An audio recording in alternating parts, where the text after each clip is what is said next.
For the pre-assessment procedures, I would want to do a case study, I would want to conduct an observation, and I would want some more information on medical, psychological, social, and communication. I feel like they gave us a good background on Tony, but for my assessment, I would want to talk with the teacher and the parents more about the history. I would like to know a little more about the ear infections. Does his ear infections go hand in hand with his poor social and behavioral skills? For example, when he has an ear infection or during the onset of an ear infection, does his social and emotional skills worsen? As we have seen before, a biological factor, in this case the ear infection, can interfere with language ability.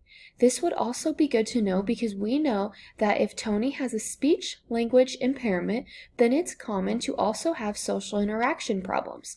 Tony's ear infections could be causing the speech-language impairment, which could be causing the social and behavioral problems. While I observed him during the pre-assessment period, I would watch to see if things were consistently observed, inconsistently observed, or rarely observed.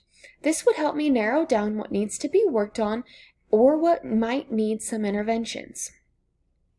During the assessment, it is important to consider hearing ability, which we know might be difficult with Tony's ear infections, cognitive ability, motor functioning, and social emotional functioning, which we know has been a problem for Tony.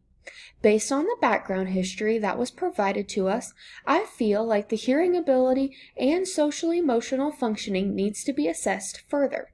I would make sure that the assessment and evaluations were in the zone of proximal development so that they weren't too easy or too hard for Tony. During observation, I would also look at the clinically significant scope of problem. I would see how maybe his behavior stemmed from his lack of communication. I would also do some play-based assessments to see how Tony plays alongside his peers. I would like to see how his social and behavioral skills are while he plays with his peers and how he interacts with adults. If I were to conduct a standardized test to see where his language ability was, I would probably use the Goldman-Frisco, which is the test of articulation. I would conduct a dynamic assessment to see what type of support Tony needs in order to demonstrate language competency.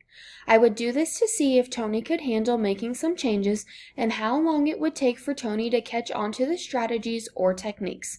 I know the teacher expressed some concern about keeping Tony in the classroom, but I think that the least restrictive environment is best, so I would try to come up with strategies and techniques for Tony and the teacher so that Tony could stay with his peers in the classroom.